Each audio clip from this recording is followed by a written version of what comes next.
Hey, Cubs fans, and welcome to a brand new edition of Cubs on Tap. It is a beautiful Sunday. I'm Ron Luce, joined by Joe Maris and Juice. Gentlemen, we are here talking. I will get this eventually. About a Cubs winner today. We got a Cubs winner to talk about. They break the streak. They don't get swept by the Giants. But first, before we dive into everything, gentlemen, how are we feeling today? Definitely feels good not to be swept. That would have been demoralizing. Definitely nothing to. It wouldn't end the season or anything, but it would definitely feel like it. So definitely nice to not get swept. Absolutely, Juice. How you feeling, buddy? Good, man. Weekend vibes. It's nice throughout the summer here. Where you said you had a nice weekend. The Cubs, unfortunately, didn't have the weekend they probably wanted, but thank God they swept the Padres the series before, and kind of bought themselves a little bit of room. Hopefully they go in San Diego and do the same thing. Yeah, absolutely, and we'll be touching on Game 1 of that series that starts tomorrow later in the show. But first, we're going to talk about today's winner because for anybody that maybe unfortunately didn't get to see today's game, it was quite a game, quite an interesting game. We'll just quickly go through the scoring recap here. Didn't start well for the Cubs at all. In the first inning, the Giants beat up on Kyle Hendricks a little bit. Wade had his third home run of the year, and that made it 1-0. And then later, Solano was able to bring in Posey to make it 2-0. But the Cubs get out of it from there. And then in the top of the second, Patrick Wisdom hits his sixth home run of the season to dead center field. And that clawed back into that deficit. Unfortunately, Buster Posey's double the half inning later scored Dubon, and that made it 3-1. And that would be the last time the Giants had the lead because in the top of the fourth, Wisdom yet again with Ian Happ on base hits his seventh home run of the season.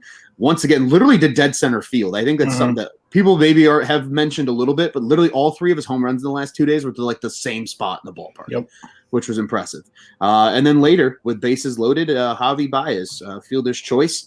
Thank God that Buster Posey forgot how to play catcher for 3 seconds, and Kyle Hendricks able to score on the play, and that was ultimately the winning run. And big 4-3 win. Chafin, Kimbrel, the usual suspects do the job to get the game closed. So, gentlemen, turning it over to you, I think something that we can really talk about a little bit is Kyle Hendricks, because it's been such a weird year for Kyle. Normally, he's not struggling the way he has. I think league leading 17 home runs given up this season so far. So, it's nice that he's been able to kind of dial himself back into games later, obviously getting all the way into the seventh inning today. But I mean, are you guys as concerned about Kyle in the first inning as I am? Because I have a weird proposal to make, but I want to hear from you guys first. I'm sure I can tell what that theory is going to be, but you're not wrong. I mean, it's not good. I mean, you've seen it a couple times this year. The first inning has just not gone well, and that especially if we don't score in the top of the first, if we're the away team, it's demoralizing as a hitter too. Oh God! Oh God! The whole band Cody. today. Cody, we can't hear you. The whole band today. There we go. Vaguely. I think you got the old AirPods. Oh my dear Lord! For those that just joined us, good thing he had the shades, though. I Yes. mean, we were so worried that he wouldn't have shades on. Mike doesn't work now. Can you guys hear me now? There we go. There he yes, is. we can. Hard to hear you with the shades on.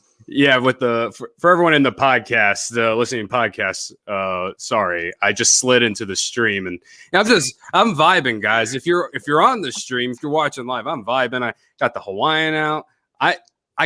We're recording Sky's Falling tonight, but like I had to slide in, say hello, and just we needed this one today, guys. I literally needed this one, like air to breathe. So I didn't mean to interrupt, but I just want to slide in and say hello and.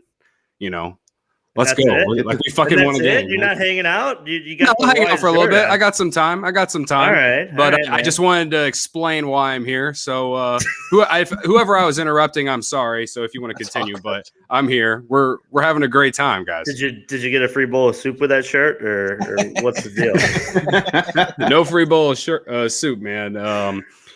I got this shirt last year. This was a pandemic purchase. That was a dangerous time. Can I ask why? Can't go to Hawaii. Bring Hawaii to you. Well, actually, to be honest, I bought this right before I went to Mexico. There was a few more there that you I go. bought after Mexico because I loved this one so much. But yeah, it's just a vibe. It basically just I'm sums with up ya. my pure existence. I mean, it sums me up basically. I like the look, Cody. I'm not gonna lie. I like to give you a hard time, but yeah, I like the look, man. You slid right in. I was like, oh man, I didn't know that we had Rico Suave on the podcast. We do for today. We do Dope for today. Redbeard loves it, man. I see him in the comments. Heck yeah.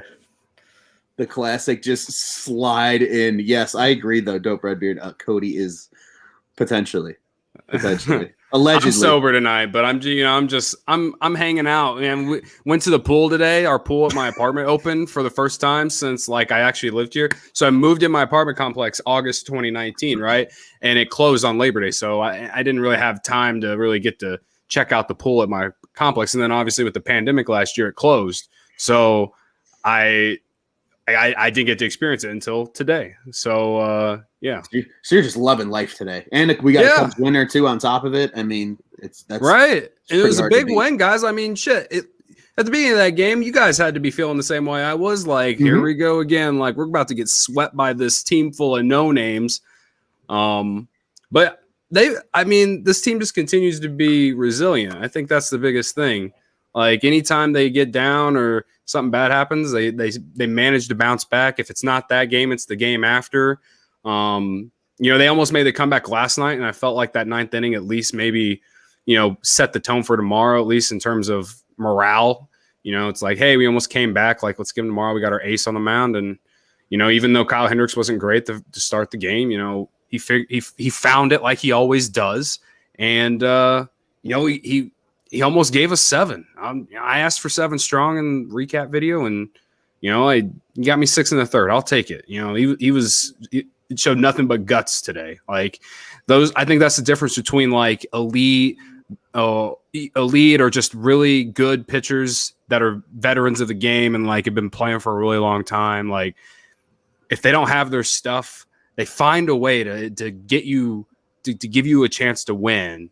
And we used to say that about John Lester a lot whenever he didn't have his best stuff. He's like, well, at least he's going to give you 5, except for some of those random days where he'd like give up 10 runs in the first inning. It was like once or twice a year he would do that. But like other than that, he would always like get you at least 5 innings. And just if he didn't have his best stuff, he would just gut it out, like grinded it out. And I feel like that's what Kyle Hendricks did today. Even though it seemed like as the game went longer, he got stronger, which is so crazy to really think about. But he started, not throwing the ball 88 down the middle, and that helps. You know what I mean? So I was gonna say 88 down the pipe is usually just asking to get whacked around the yard. And honestly, thank God for San Francisco being such a damn big ballpark, because I feel like a couple of those balls at some other ballparks might have been home runs.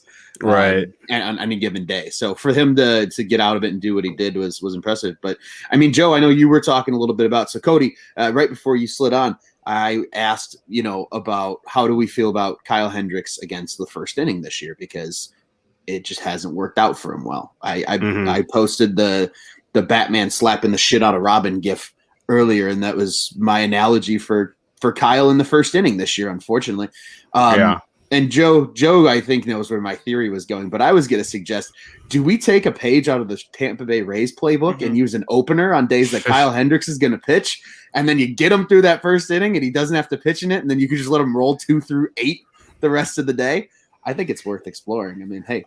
Honestly, like it's not even like a this year thing. This has been like a career Kyle Hendricks thing. Like his entire career, it's like he struggles in the first inning, and then he, if it's not the second or third, he eventually, ends up hitting that stride like he did today. But like, I'm down. If the Rays can get to the World Series using openers and shit, I mean, fuck it. And we were in such a weird time in baseball where just like all the traditional stuff is just out the door, man. Like, I mean, like the Cubs are in first place and their starting rotation can't consistently get them 5 innings. I mean, like this rotation, if we were playing like they did when we were kids, like, we wouldn't be doing anything. We'd probably be in last right now. You know what I mean? Like just based off like the thought process of how managers and the game was looked at when we were kids. Like I honestly, that's how I feel when it comes to the pitching side, at least. Like we would be at the bottom of the league in a lot of stats, but it's again, he Kyle Hendricks he just figures it out. Yeah, absolutely. And I was showing Dope Redbeard's comment there because literally as you said it, Cody, I saw that comment come through. It was like, but isn't this a career thing? Yeah, it really is a career thing. And it's kind of crazy with Kyle Hendricks. I mean, but it's almost impressive the fact that he can be essentially the opposite of the trend nowadays, right? In the MLB, you see it time and time again. There's a few pitchers that get stronger as they go through the game. I know Scherzer's one of those guys, but like most of the time, the big fear is the third time through the order, right? And that's usually, nowadays you're starting to see these bullpens go longer and different things like that. But like, I mean, shit, when Kyle Hendricks just settles in and just starts to deal all the way into the seventh inning, I mean, it's nice. It's like you said, Cody, it's nice knowing that he's the one guy that Cubs fans can go, okay, if anybody has a bad day, he can collect himself in the middle of a game and get himself right to at least give you a decent enough start so you're not burning through 7 bullpen arms in one day. Juice, what do you got for us down there, man? I need to hear your thoughts on this. As I sit and I think about this, I think about it like as a golfer. When you got the shanks, that's more or less it starts to become mental. And I think with Kyle Hendricks in a lot of ways, this is a mental thing. This is he knows going into his starts that this is the inning that gives him trouble. And maybe he's overthinking it. Just go out there and throw the baseball, man. You got great stuff. Keep the ball down. And I think that's more of the issue than, first inning, second inning, whatever. We can talk all we want about, the problems in the first inning. But the matter of the fact is that good pitchers, you got to get to them early. And teams know this, so they go up swinging against Kyle Hendricks now. They're not going to let him get into that rhythm anymore. So now Kyle, I think, needs to adjust to the league now as well and just kind of say, all right, if you're going to swing early, I'm going to mix things up. I'm not going to get me over fastball, get me over changeup anymore. Start working in that curveball a little bit more often early on in the count. And I think from there, that's where you see Kyle Hendricks get better. With that, not to mention that I wonder if this rotation too kind of brings Kyle Hendricks back into the swing speed for all these guys coming against him. Because you think about the rotation in the past, he had guys like Darvish in front of him who throw 95, who with John Lester who throws 93, 94, used to. I wonder if because guys like Jake Arrieta and Davies they're such soft tossers, I wonder if that's just it's just easier for guys to get into their at bats comfortably, and there's just not as much different kind of looks between the pitchers. So that's what I kind of see when I watch him pitch. I just think he just needs to go out and throw the baseball, and when he finally did that, he settled down. That's keep the ball down, do what you do, get ground ball outs. I think the problem too is that we had 3 walks today too. That's another thing that I hate to see on his. He doesn't throw hard, and he's going to get taken out of the ballpark every now and then. Just keep the guys off base. Solo shots never hurt you. The problem with it is that a lot of times when he's getting hit this year, it's after 1 or 2 walks, or it's after a dink and a bomb. So that's why we're seeing Kyle Hendricks kind of struggle this year, in my opinion. Yeah, I think you're right. And our friend of the program and fellow on-tap contributor, Joey, jumping in the comments here. Juice. He says, damn, Juice, it looks like you're in a cave. Come outside. The Cubs won. It's nice out. It's so damn nice. And so I got back to Grand Rapids, and I didn't have my air conditioning on. Oh, no. It was 80 degrees. And I turned it on, turned the lights off. So just trying to cool it down in here. I know I needed to cave this place out a little bit more. That's I had to pull my sunglasses up just to see you, Juice. I'm there. I may just to keep when they have those interviews on 60 Minutes and people don't want to show their face. I mean that just may turn into what I turn into. Steps back and you're there. Yeah.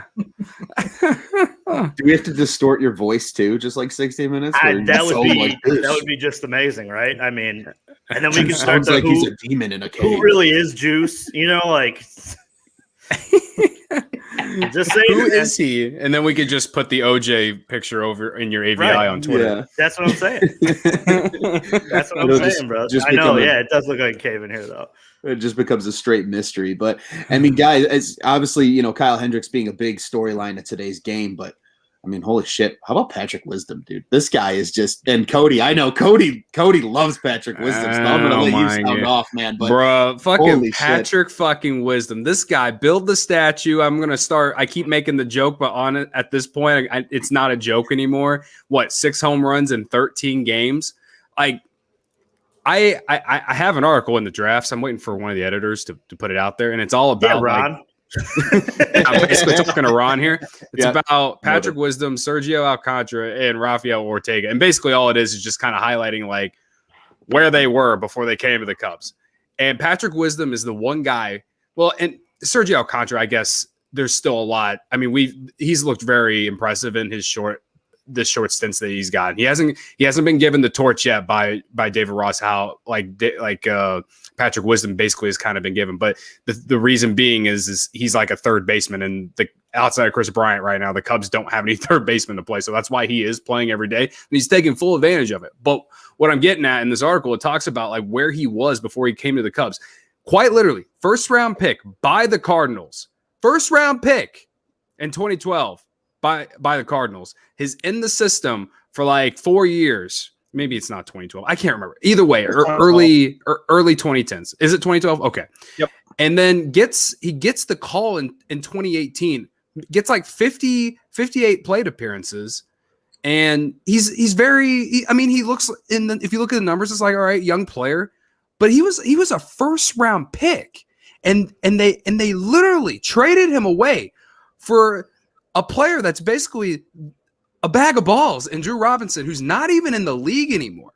And then Rangers, they just kind of like he put up 31 home runs in 2017 with the Cardinals at the AAA affiliate. Gets the call 2018, gets like 58 appearances at the end of the year, and then goes to Rangers, 31 homers again with the Rangers AAA affiliate, plays like 9 games with the Rangers, and then they let him go or whatever, DFA him. The Mariners pick him up. He never plays an actual game with the Mariners. And then I'm pretty sure last year I think last year is when the Mariners DFA'd him, and the Cubs picked him up in September, which I didn't even remember any of that happening. And even the Cubs DFA'd him.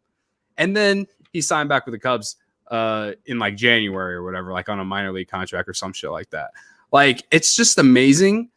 Like, the point I'm making is like he's never really had a real shot to have any kind of role on a team. Mm-hmm.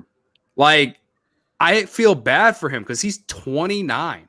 He's 29, and maybe, who knows, maybe it did take him this long to figure it out. It's not like every player always like gets there, like is good. No, not every player is Chris Bryant and is going to be good right away when they come to the league. But like, I look at like the bats and everything, and I'm like, this guy's never had a real shot, and he's taking full advantage of it with the Cubs, and it just absolutely soothes my soul that he was drafted by the Cardinals and they just gave up on him. Like, because we've seen it so many times where the Cardinals pick up some random cuck and he decides to be good. You know what I mean? Like it goes back to your take about Dan Kantrovitz, Ron, because he just finds random guys. And they're good. And I think he probably has something to do with why Patrick Wisdom is on the Cubs, because he had to have been I'm pretty sure he was part of the Cardinals, their organization at that time. Yeah, so when like he was drafted, I think he was. Right. So like, I mean, all the credit to Patrick Wisdom, credit to the Cubs front office. I mean, we keep talking about it and how they find these guys, how they've been able to just insert random dudes and they've been good. Like, it's so refreshing because we have literally seen the Cardinals do that our entire lives, and it's the most annoying thing in the world, and I hate it, and I hate that franchise, and I hate that city and everything about it for that, like, for literally that like that reason, because they just find a way when you think they're gonna have a down year, and then they just like magically put shit out on the diamond and they play well like that. I'm not saying that's exactly what the Cubs are doing, because they still have really good players, but like, everyone knows they have expectations going into this year, and here they are. They're right here at the top of the division, and it has a lot to do with these random dudes. And Patrick Wisdom's making a name for himself, man. I fucking love it. Fucking write him in on the All-Star ballot. I don't give a fuck right now. I think it's worthy of it. And I did confirm, Cody. I just looked it up. Kantrovitz actually joined the Cardinals literally 6 months before Wisdom was drafted. So he knows all about him. All 3 years that he was with the Cardinals was when Wisdom was that, like you said, that top prospect that really just feels like they gave up on. But I keep retweeting like the tweet that announced the Cardinals tweet that announced them trading Wisdom for Drew Robinson. And I'm looking at all the comments and the quote tweets, and a lot of them are like, oh, good. Like, there's just no room for Wisdom anymore. He's being blocked off. And in 2018, I'm assuming it's Dexter Fowler, Marcell Ozuna, and Harrison fucking Bader, I guess. Like, I don't know who else. I mean, because he's a third baseman at the same, but I'm just trying to think of who the hell was blocking him. And Matt Carpenter. I mean, that guy in 2018 or 2019, whatever year it was, he had like his best year of his career. But I'm like, you took this guy in the first round, you're just trading him away because he's being blocked. Like, I don't know. That just doesn't come off to me as like a Cardinals move. Like, that's not the Cardinal way that I grew up hating. Like, I think that went back to back too, right? Because then if you went to Texas, then you're talking about Beltre at third for forever. So, I mean, there was no way he was getting at bats over him. So right. I don't know why I named off outfielders. I'm just thinking of like why he might have been blocked off because you could have played left. Right. I mean, you could throw anybody out there. But I mean, I love the Patrick Wisdom enthusiasm out of this. But I mean, and good for him. Ride it as long as he can. But it's going to take big name players for the Cubs to keep this thing going. And no doubt, I'll take whatever I get out of him. But I'm fully expecting the guy to hit like 190 at some point and just be just a bum. I mean, you know what I'm saying? I hope that I'm wrong. But with that said, there's reasons why these guys bounce around like this. It's not because, that they don't see the talent. It's because something's wrong with them. It's a matter of time before, MLB figures it out or he jumps off of this hot streak. I love it though. Hey, keep flying the Patrick Wisdom flag until it falls off. The wind takes it away. But with that said, I'm not going to get excited. It's fun. It's like when like Sam Fold and like all those guys were here and like Tony Campana. Like those guys. Like, I mean, that was fun. You build a statue. You like those guys because they're hard workers. But yeah, he's having a very David Bodie debut, entrance. Yeah, definitely. David Bodie wasn't to this extent. Obviously, he had the most memorable moment with the grand slam, but this is very similar to what we kind of had with Bodie when he got called up, and it was at 17 or 18. Yeah. So that's a good point. And just quickly, I think we can kind of steer the conversation in this. This is interesting though, from Teddy Freddy 270 here. Would you guys give it Patrick Wisdom a David Bodie-esque contract? So very minimal money, maybe 1.5, I think is like the most that Bodie has made in any given year of the contract. But I think it's an interesting question, especially if he continues to be serviceable. And they also learned that maybe he can play a couple other positions. I don't expect him to be a guy that plays maybe second or short, but like you guys mentioned, stick him out in left field. Could he play first base if Rizzo needs a day off and Bryant needs to be in the outfield? Like, if he can do different things like that, then who knows? And this is also a fair point here too. And I'm actually going to task our buddy Joey here of going and looking for this. He says no because he thinks he's under control for a while. So, sir, I would like you to do some research for us, if you know, and you let us know because but it's a fair question. It's a fair question to ask because, again, I mean, Joe, you bring up a really good point, right? Of like, Bodie had that kind of like. He surprised people, right? Like he exceeded expectations and like he earned himself the contract and now he's been around and, even though some days he isn't playing the best or whatever, but like he's still been a very serviceable player. And if Wisdom can become something like that, right? Again, like Juice said, you need your big stars to win you games. I mean, you need your KBs and your Javis and your Rizzos, but like, you also need some of these guys too who can, go on these type of little streaks and help you put up some runs, especially when your offense is quiet. Because let's be honest, outside of the finally getting to Cueto, to get the ultimately the game-winning run, the offense was pretty quiet today outside of Patrick Wisdom. So it's nice to loaded and one out. They only got one run. So. Yeah, which was heartbreaking. I will say this about Patrick Wisdom. He did hit the 2 home runs, obviously. That's what we're mainly, why we're excited. His last 2 at-bats, he did strike out, and that's because the Giants started throwing, soft stuff. So all of his home runs, I'm pretty sure, have all been off the fastball, and they have been up. So once teams stop throwing him the high fastball, it would be interesting to see how he adjusts. I mean, the only reason I'm excited is because this guy was a first-round pick. That means he was highly touted. This is Jake Arrieta-esque for the position player side. I mean, this guy didn't figure it out in Baltimore. And then, in this situation, he in Patrick Wisdom's situation, in my opinion, it looks like he's never really had a fair chance, a lot of at-bats for a chance to earn a role. We want to talk about former Cubs prospects that have just really just shit the bed. You know how many fucking chances we gave Brett Jackson and fucking Josh Vitters and fucking Felix PA to be a good player? Mm-hmm. Fucking Patrick Wisdom didn't get any of that, man. 58 really plate appearances, 58. That's that's why I'm not getting super high saying extend him for life and all that. I'm just saying, maybe a David Bodie type, contract extension or something that would be really cheap for the Cubs. And who knows, if he outplays that, then you're just really stealing money from the guy. But I just think that perhaps, maybe he's finally found a home. He talks about, how he just feels comfortable in the locker room, and he's never felt like that in any locker room he's been in. I feel like that stuff really matters, man. So, I'm not trying to get super high on him, but it's kind of hard not to whenever you see what he's doing and you see that he was highly touted, and then he's not hitting first row of the freaking bleachers. He's hitting dead center nukes in one of the biggest ballparks in baseball, man. We've seen it already in Chicago. I mean, Yermín Mercedes was freaking the hottest player in baseball for 2 months, man. He's obviously cooled off now, but that's the kind of vibe I'm getting out of Patrick Wisdom right now. And Patrick Wisdom isn't going to lead this team to championships, but I feel like he could be a piece. He could be the piece that that the Cubs would have maybe had to go to the deadline and get. If he just keeps playing like this, again, there's a lot of what ifs, and you can't bank on Patrick Wisdom to win you baseball games, but he's been a very, very, very fun surprise that I'm just gonna keep riding until it dies out.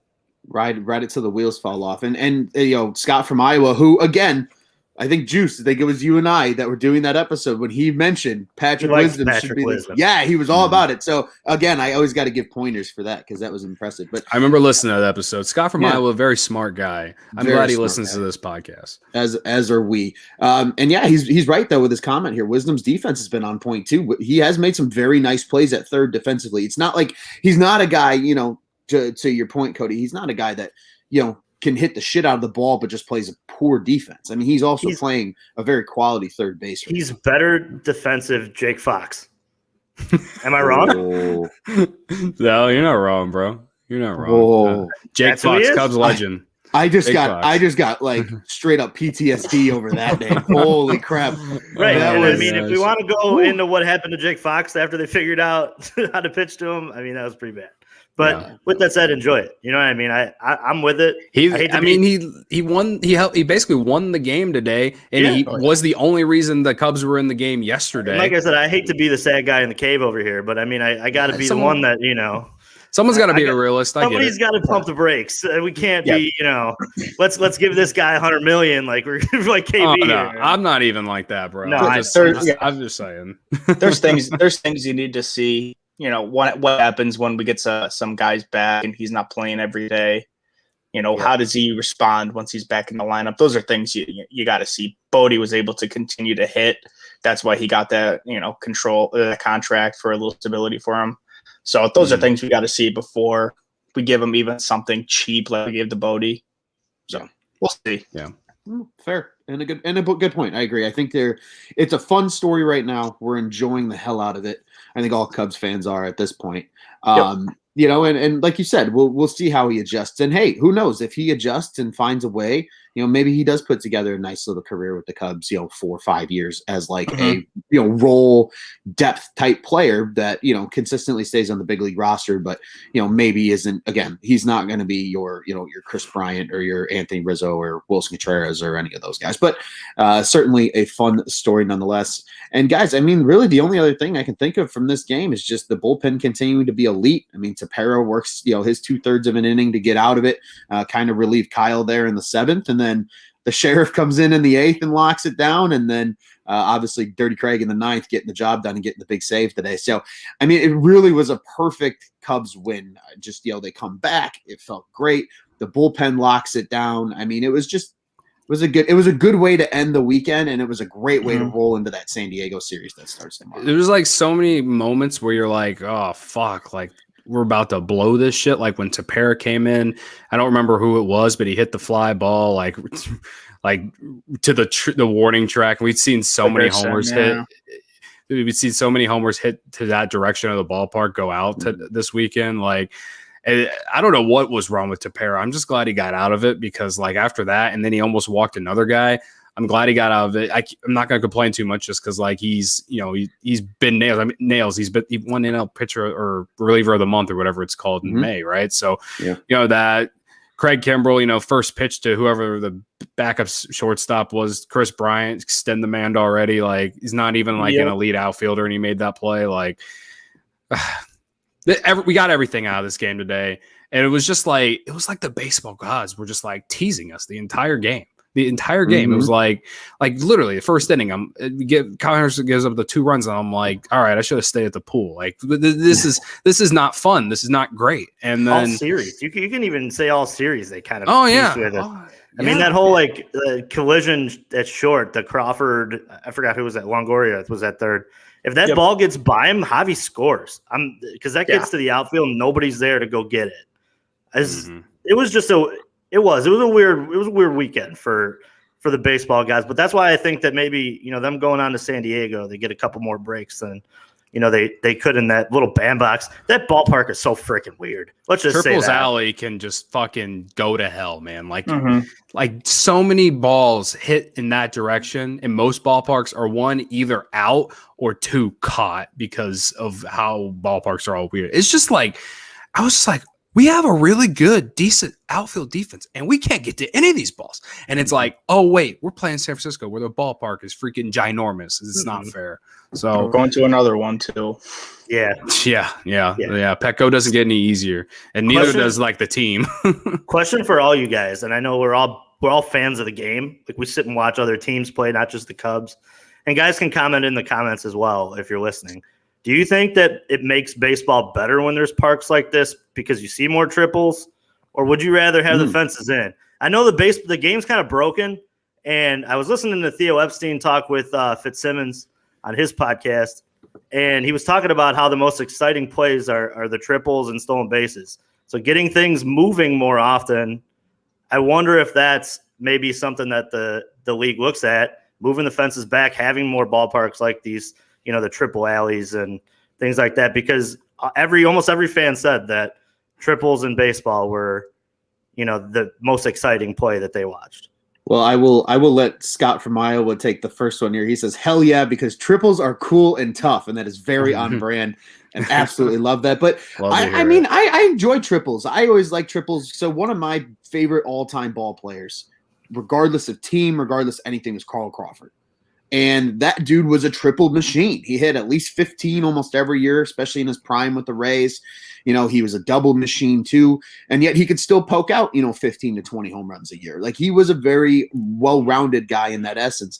I think triples are cool. You don't see a lot of them. So when it does happen, you're like, oh shit, there was a triple. Wow, that's cool. Because it really does feel like the game nowadays is singles, doubles, and home runs. And that's it, and the triple is kind of a dead play. I would love to see more of them, but at the same time, I also, I enjoy watching, Patrick Wisdom send nukes into, dead center too. So it would be finding a balance, I think, right? Like I don't need them to do what like Comerica had, where like it was 420 dead center in every ballpark.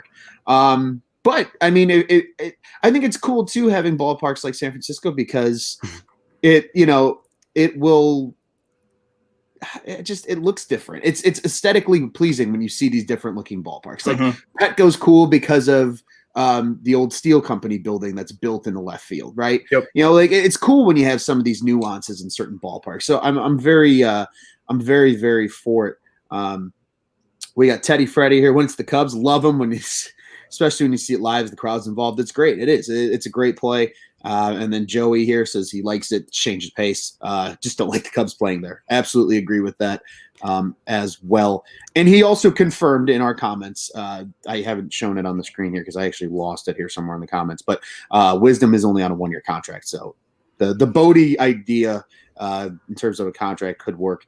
And then sorry, Cody, but Buzz is accusing you of stealing his style. I saw his picture, his new profile picture on Twitter. It's a vibe. I actually respect it. I'm at a point in life where I just kind of want everyone to just like dress up like how I currently am. Like just get wild with it. Like who fucking cares? Like I was wearing a fucking button down with sailboats and seagulls on it yesterday. I was just vibing out eating tacos. It was great. You want a white Russian? You want a white Russian? The dude. Yeah, right. Who stole your rug? Anyway, to answer your question, or the question that we've been talking about, though, I like triples. I was just annoyed because the Cubs were winning games this weekend. It's you need like those kinds of hits because it's like we've talked about it at length. You know how like it's so home run or strikeout these days. So you need that. That pace of play, kind of like what Joey said, like, need some action. People love watching doubles and triples. Like people love it. It's just like the way that it's set up in San Francisco is what just kind of bothers me. It's just because not every ballpark is like that. Now, if every ballpark was large and in charge like that, then like, all right, at least it makes sense. But I guess that's what's unique about baseball is like not every ballpark's the same. But at the same time, it's just like, fuck, man. Like I just feel like some of those balls are caught if it's in a ballpark that the Cubs are used to playing in. Like in the Central, I feel like all the ballparks are around the same. Maybe Busch is a little bit bigger than Wrigley, and maybe the same with Pittsburgh, but like, the Reds and Wrigley and Miller Park or American Family Field, whatever you want to fucking call the place anymore, I feel like they're all very, home run friendly parks. So Wrigley, obviously, when the wind's blowing out, if it's blowing in, then you're fucked. But like, you get what I'm saying. Like they're very similar. I think. I don't know what you guys think about that, but like, it's just it's frustrating when the Cubs go there one time a year and like. Sure. I mean, they didn't win a series. They haven't won a series there since 2013. Yeah. The Cubs don't set up they don't build their team like the Giants do, to be successful. And like that's like. It might be a reason why they can't win there. I mean, it's amazing that they won the series in 2016. Thankfully, time change too. I mean, you got to look at and time change. Yeah, we haven't even talked about that either. Yeah, that's the whole idea of them playing a baseball game in their normal time zone at like 11 o'clock at night is just not something that those players. It's all about routine. And that's right. I think that's why they play so shitty over on the West Coast. I think that's why it's nice going into San Diego there. Get a couple extra days of being in that time zone, start to adjust. But back to the ballpark discussion, I think I like it. I mean, it makes players go out and pregame, practice how the ball bounces off the wall in certain spots. I mean, even Wrigley has the wells in both left and right. It's something in the triples too. I mean, it's an exciting play. You see that guy heading towards second, you're like, all right, you stand up. Is he going to go for third? Stuff like that. It's you don't want to like football. And football's a different game where there's the field is the same no matter where you go, but it adds a uniqueness. What's the point in traveling to all 30 ballparks if they're all the same? Yeah. I like that. Good point. I agree. I will say that is part of the beauty of baseball as a sport, though, right? Because you do look at every other sport. Every court in the NBA is the same. Every ice in the NHL arena is the same. Every, like you said, every football field is the same. Baseball is the one sport that you can have that uniqueness of the ballpark to ballpark. You have and how many ballparks that some of those unique intricacies that they have are popular, I should say, for lack of a better term, right?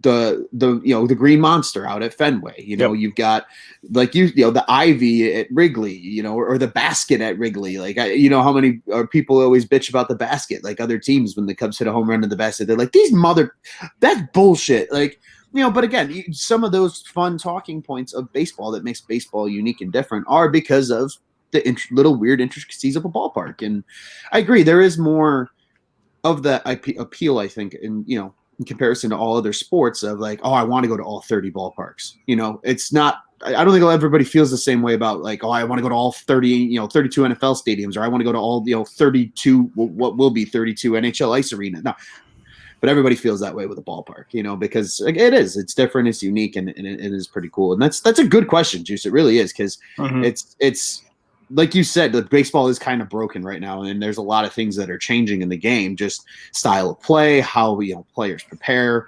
I mean, hell, how many starters you see go 7 innings nowadays? Very few. You know what I mean? When you get 7 out of a starter, it's like, oh shit, okay, this is cool. So I think it's an interesting question. I'm glad you posed it. But guys, I mean, Thanks, we are man. approaching. Hey, yeah, you're welcome. I know we're approaching. We've passed the 40-minute mark, so I think we should set our sights on the San Diego series now, because it is a big series, obviously coming up this week. But do you guys have any final thoughts on today's W to close out the San Francisco series? Let's just never go back to San Francisco again. That's all I got. That. Yeah. I'm for that. I'm also for that. I don't like that ballpark. I don't like playing the Giants. Again, the Giants, like Cody, you said it perfectly. Like the other day when you tweeted that about like it's a lineup full of who, and I'm like, yes, and that drives me nuts. So yeah, I agree. Hopefully we don't have to.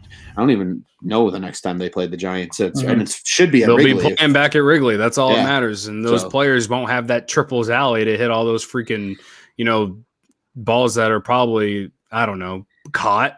I don't know. So whatever. Agreed. Well, then let us go ahead and move forward. Obviously, huge win today for the Cubs to not get swept. That always feels good. But the Cubs, as we mentioned, will be in San Diego to take on the Padres. It is a beautiful 9:10 Central Daylight Time start. Oh, boy. Get your coffee ready. Juice, you'll be long gone before that game is over. You being out in the Eastern time zone, that's a late one for you. But they are playing. I'll be on tomorrow night. Dedication. I told you. You'll love to see it, Juice. You'll love to see it. That is dedication. They call me Taj Gibson, hard hat lunch pail, baby. That's me. Oh man, but yeah, I mean, it'll be fun. We'll be talking about it after Game 1 at Butte, and I will say it is a beautiful Petco Park. I've got to go there once myself, and it is probably one of my favorite ballparks I have visited. The usual suspects for watching and listening in the Chicagoland area: 670 The Score and Marquee Sports Network. If you're out in San Diego for any reason, KWFN 97.3, XEMO 860, and then Bally Sports San Diego are where you can catch that game, as well as Bally Deportes San Diego.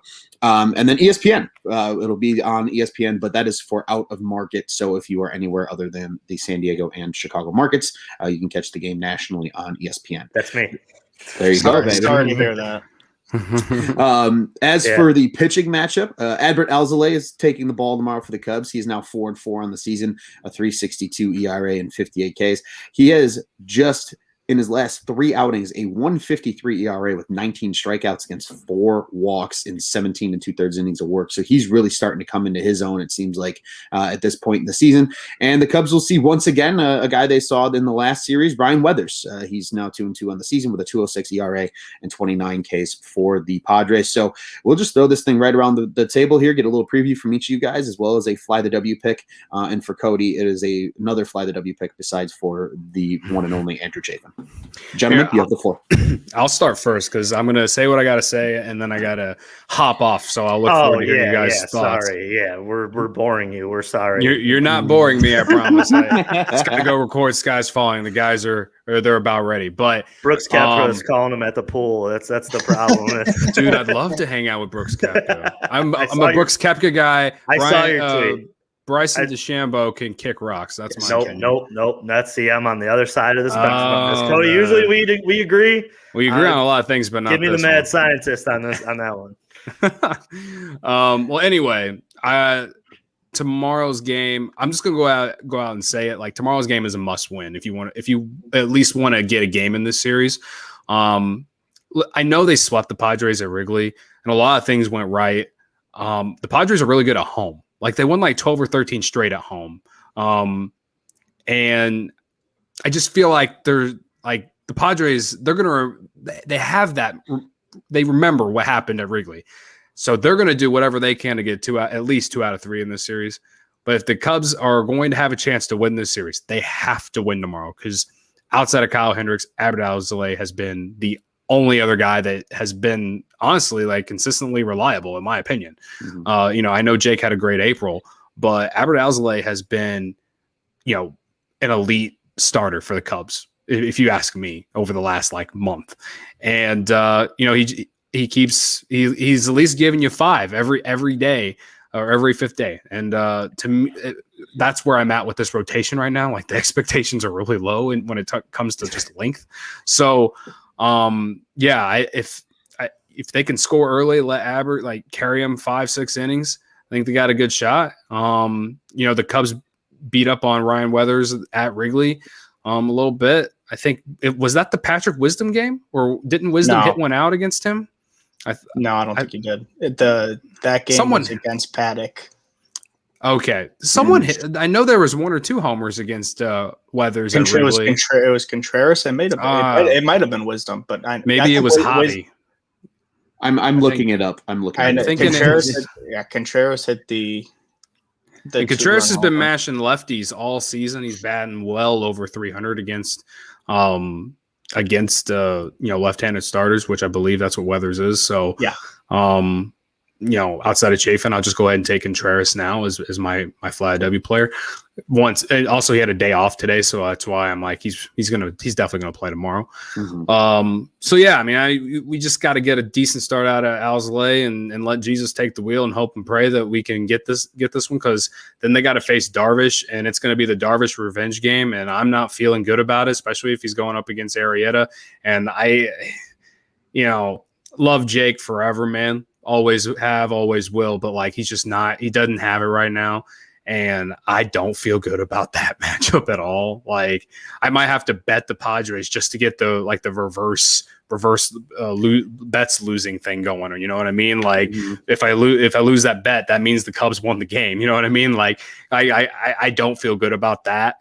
And I'm pretty sure Blake Snell will also pitch in this series. No? Okay. We get to avoid Snell. Just Darvish. Okay. Just Darvish. All right. Well, at least it's only one of them, but still, like, that's why I'm like, if you want to get at least 2 or 3 of the series, you got to win this one tomorrow against a guy that you've already gone up against and beat up a little bit. Like, and it also sets the tone. We talk about it all the time, win the first game of the series, it kind of like puts more pressure on the other team. We saw it in the series against the Giants. The Giants won the first game, and they took that momentum into Friday, and it just they kind of rode it all weekend until today. So, tomorrow, I know it's early June, but if you want to win the series, tomorrow is a must-win game in my opinion. So, guys, have a good rest of your show. It was fun jumping in, just sliding in. Cody. So, hope you all have a great rest of your night. Make sure you tip the bottle service girls, all right? I tip 20%. Don't you worry. I know you do, Cody. You're looking like $1 million right now. Have a good show. All right, guys. I'll see you guys. Buddy. All right. And Joe, just quickly, I know Cody obviously jumped off, but that was the Patrick Wisdom game. He had a bomb off of Weathers. Oh, it was? And Contreras also went deep off of Weathers that game. So they got him for 2 long balls. It was that 4-3 win. It was the second game in that series at Wrigley. So Joe, how are you feeling about tomorrow's game? What do you think? And who do you got as your Father W choice for tomorrow? So I definitely agree with Cody that tomorrow is the day to really set the tone. We just saw Weathers and we're going to see Lamet again, but it's the same thing for the Padres. The Padres are great at home. They're coming off of a loss to DeGrom yesterday that snapped like a 12-game home win streak. And last time I checked, they were losing today. So they're going to be licking their chops to get back on the win column. So tomorrow's a big day.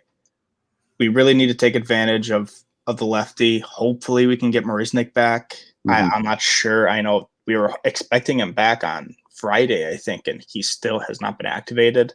So I don't think it's, nothing serious, but something enough where to keep him out of the lineup. So we'll see if we get him back, get Happen off day too, because otherwise we're probably going to see Bryant at center field again. It definitely is. As far as winning the series goes, it's a must-win because you don't want to depend on having to beat Darvish to win the series. Mm-hmm. I'm curious to see that day because there is a little bit of a chip on Arrieta's shoulder because we went with Darvish instead of Arrieta. So I wonder how he feels about going up against Darvish. So tomorrow is definitely a must-win to win the series. So for a fly the W pick, I mean, Chris Bryant's just mashing lefties. So you got to go with them. I'm sure one of you guys would have taken him if I hadn't. So, oh, for sure. Yeah. Yeah. KB's always a safe pick. KB's always a safe pick. No, I think that's, like you said, a lot of good points there. Juice, what say you about tomorrow's game? Tomorrow is all about damage control. Damage control is the word of this series, and it's going to be the word of the trip. Just win 2 out of 3. If you play 500 on this trip, you're lucky. And then you could roll into a team against like the Cardinals, who they're pretty beaten up. I mean, it's pretty fair to say that they just put Flaherty on the IL. Just win 2 out of 3. And I mean, I know that Darvish has been so great, but if anybody's going to hit that guy around, I think it's the Cubs. I really do, because they know him, and that's you kind of saw that, with Trevor Williams. And I know this is kind of bad comparison because obviously Trevor Williams is no Darvish. But with that said, when you know somebody, it's a comfort thing. So I'll say I think they win tomorrow. And then I think that they win. I think they beat Darvish, but I don't think that they win the last one. I'm going to place a bet that they beat Darvish. I really, truly think that that's going to happen. Darvish is the series. Is the last one. Okay. Yeah. Right. So then they don't win. Weathers and Lamet. Okay. So I do think that they beat Darvish. I'm actually going to be placing a bet that they do. With that said, just damage control. Do this. Make sure that this trip ends 500. And then you roll into St. Louis. Put all your eggs in that basket. Beat them 3 times. And you'll be on the track to getting to the All-Star break and win that division. So that's my fly the W player of the day or player of the game for tomorrow. I'll take Edward Alzolay. I think that I've really seen some good things out of him. And with that said, I know that Rossi's probably going to lean on him a little bit more, considering what happened in this series. He needs to have a big one. I think Adbert actually gets to go 7 in this one. They hand it over the bullpen. And we have a nice, boring Cubs win tomorrow. We need to have a boring one again. I love a good boring Cubs win. Yeah, when my blood pressure doesn't get elevated at any point, it's usually a good day. I did put up the comment, Juice, when you mentioned the Cardinals in that series, because our friend Scott from Iowa said, in case you missed it, the Cardinals did lose today as well. So that is very nice there. I like your Alzolay pick. He was actually going to be mine if nobody took him. I think he's due for a good game. And Scott from Iowa also posed this question. I'm assuming this was about Alzolay, but he says over under 70 pitches. Well, give me the over. I think he sent that a while. I think he meant for Weathers, because Weathers really is a guy they don't like to go deep in games. So I think he did mean that for Weathers. And I think just to answer that, I think it really depends on the game flow. Yeah. Absolutely agree there. Yeah. I mean, either way though, I think that's going to bode well, but I agree with you guys. I think you got to set the tone. I like the way that you said that, Joe, set the tone, get that first win in the series, give the Padres some doubt, like be 4-0 against the Padres this season, because then they're like, well, shit, this Cubs team why are they kicking the shit out of us if we're one of the best teams in baseball? Well, because the Cubs are a good team too, and people are just disrespecting them. And that's the whole reason I wrote an article that it's time to respect the Chicago Cubs. But, I really think that tomorrow's game is important. A good start from Alzolay. I think for Adbert, the biggest key for him tomorrow, just keep the ball in the ballpark. It's really the only thing that's been tearing him up lately is the long ball. So if he can keep it in the ballpark and he's not giving up 2 or 3, moonshots in tomorrow's game, I think tomorrow is a recipe for the Cubs to win. And, we talked, I'm going to go ahead and roll with another guy that's had success now here against Weathers, because he was the other guy that went deep with Contreras in the last time they saw him. I'm going to go with Patrick Wisdom as my fly the W player. I'm going to ride that hot hand, baby, because he is he's just mashing baseballs. And sure, if they start to throw him some slow stuff, I hope that's something that David Ross and the coaching staff talks with him about. Said, hey man, if that curveball's coming, they know that they're going to try and throw you slow stuff. Just take it the other way, or just put it on the ground and make them make a play. There's nothing wrong with getting a single and a base hit every time. You don't have to swing for the fences 24/7. So I'm going to go ahead and take Wisdom for tomorrow, even if he doesn't go yard. I think he has at least a double, maybe drives a run in, maybe 2 runs. That would be nice. And they can, as we mentioned, get a big win in game 1 of this series out in San Diego. So I am looking forward to that as well. Well, gentlemen, before we wrap up, I do want to remind everyone that Cubs on Tap is the official Cubs podcast of the On Tap Sports Network. You can go ahead and check out all of our great work over at www.ontapsportsnet.com and at OnTapSportsNet on social media. You can follow the pod-specific accounts, which are at Cubbies, that's Cubbies on Tap. That's both Twitter and Instagram. I am at Loose on Tap on Twitter. Joe is at Joe Maris on Twitter. Juice is at Juice on Tap on Twitter. Cody is at Cody on Tap on Twitter. You can follow all of us there as well.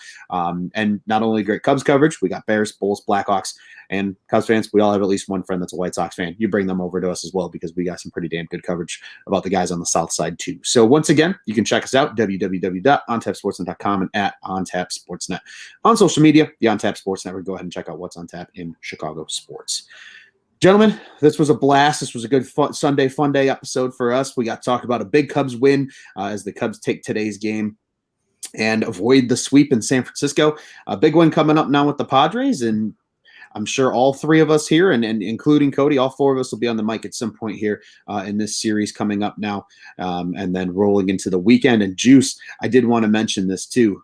A reason that you want to have a good series in San Diego and bring the momentum home is because you got a full Wrigley Field on Friday for game 1 of the St. Louis Cardinals. Damn right. And that place is going to be electric because a 1:20 Friday game as the first game that you have full capacity at Wrigley this summer. Holy shit. I might try and find a ticket just to go, just because it's going to be an absolute vibe, and I can't wait. Thinking about it. Pretty awesome. Yeah, I'll be there Sunday night. One of my best friends is a Cardinals fan, so we're gonna go. That's and then unfortunate. You guys are good friends then, if he's one of your best friends and he's a Cardinals fan. Yeah.